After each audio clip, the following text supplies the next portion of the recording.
មានសុំពូបាទពូជួយណែនាំឈ្មោះហើយនឹងទីកន្លែងបាទខ្ញុំឈ្មោះសៀនហៀងកសិករនៅភូមិស្ទឹងឆ្វេងឃុំឆ្វាអំពើស្រុកពធាយបាទខេត្តកំពង់ចាមរយៈពេលខ្ញុំបាញ់ចាប់ពីថ្ងៃបាញ់មកហ្នឹងវា12ថ្ងៃ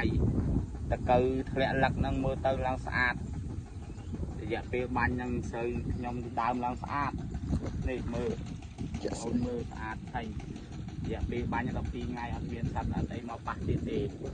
ចឹងវាលូតលាស់បានល្អហើយបានយូរទៀតបាញ់ NCPO ពូអីបាទហើយកម្រិតប្រើពូប្រើមិនដែរពូក្នុងមួយដបតូចប៉ិនមេជើងហ្នឹងក្នុងមួយធុងដាក់10 cc បាទហើយឥឡូវបាន12ថ្ងៃហីបាទ12ថ្ងៃហើយមិនដែរពូមុនបាញ់ហើយនឹងក្រោយបាញ់ណាពេលមុនបាញ់វាមិនកាលពីមុនបាញ់ទៅឡើងស៊ីឡើងរិចដល់ទឹកដល់ពេលបាញ់ហើយលាស់រយៈពេល12ថ្ងៃហ្នឹងលាស់ស្អាតហ្មងពូពេញចិត្តទេពូបាទពេញចិត្តពូអាចជួយ